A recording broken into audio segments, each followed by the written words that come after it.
Welcome back. Today I'll be replacing the stock head unit in a 2019 Fiat Abarth with an upgraded unit that I received from 500 Madness, that I purchased from 500 Madness. I'll walk you through everything that came with the kit and how to install it. So stick around. These are all the items that came with the kit. And here's the head unit itself, and with multiple plugs on the back and all of the wiring, the assorted wiring that came with it. I kind of went through and did some pre-trial fitting on some of this stuff, clipping them together. I may not use all of the accessories that it came with, but we'll find out. We'll see as I go through this. So to remove the stereo, first thing we have to do is remove this plate here, which is a simple clip. It's clipped in, so we'll remove it with this.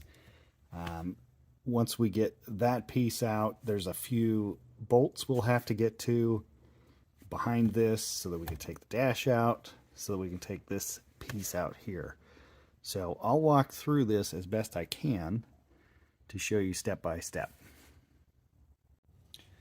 So the first step in this process is to remove this piece. These are just clipped in, but one of the things that you may want to do to ease this process is make sure all these knobs are turned one way or the other.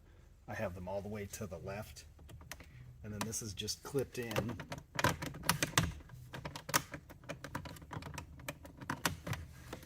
And just work your way around. This guy to come out. There we go. We have one electrical connection that's to the fog light button here. Once we get that out, then we'll have a couple more screws here that we need to take out to get access up here to get this piece out. So we'll take these two out. They're T25s. Right, so once you take the two T25s out, then this whole piece is just clipped in.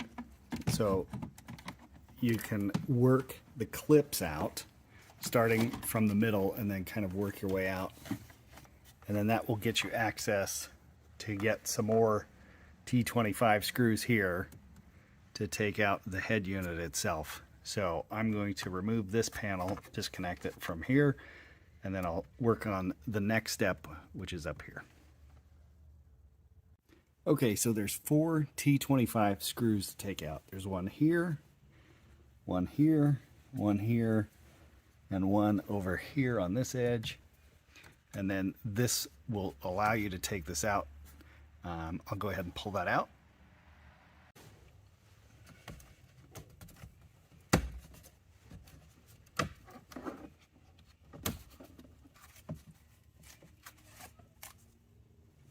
There you go, you have the trim piece that comes out. And then we have another 4 screws behind that again. They are the T25s. And those will be here, here, here, and here. And then this unit will come out as one piece.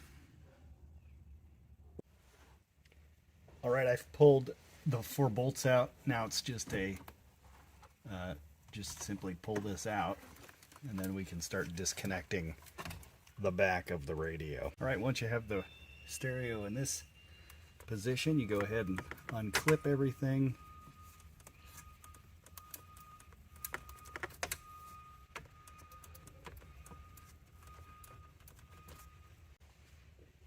I have a tool like this to help unclip some of these. This is the factory harness, the main plug, and to get it out you have to lift this up and then this slides right out. So this is a locking mechanism. Now I can go ahead and take the wiring harnesses that came with the unit and start plugging them into all of these guys.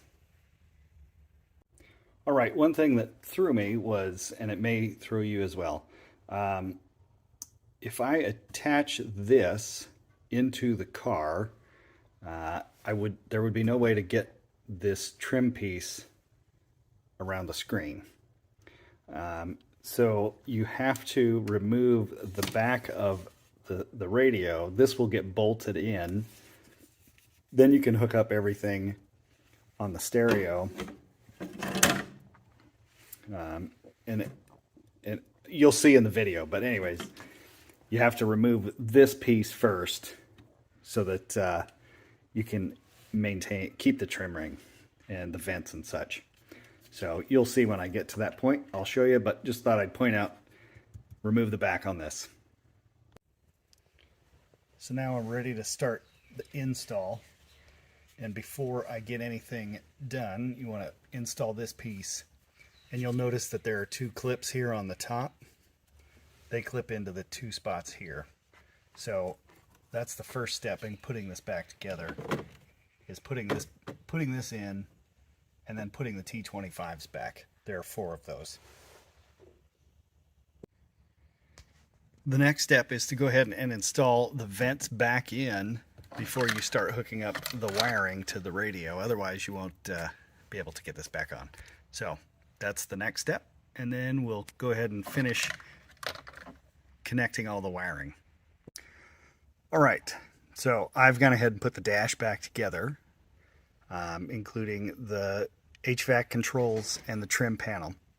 So the next set of wires, I've installed everything in there that you can. There are some open slots in here for the USB ports that came with it. There's also a camera. If you have the optional camera, you can install it in there as well. I've gone ahead and turned this on. It does work. So I do have power and everything in volume, so that portion of it works. So I will put this in. I'll fish the wires in so that they'll all go in, and then I need to update the software on this. So this is the unit all installed. It does work like a tablet. There's a lot of information in here, a lot of features that will probably never get used. Some of the things that may be of interest would be like the radio, where you can quickly just go to the radio. But for us, for me, the thing that we're going to use is Android Auto, and it's wireless, which is nice. If you go like here, you can see, you get the map.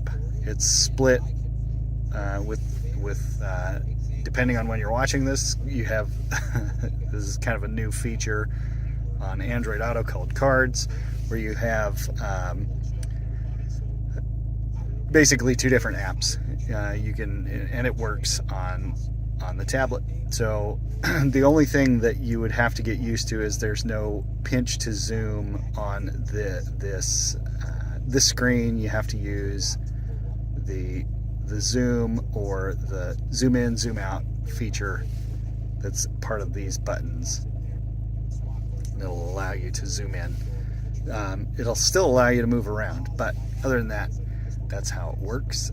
For us, for me, this is pretty good installation. You still get the factory outlets for the HVAC controls, but there it is. There's the new screen installed and working in the 2019 Fiat.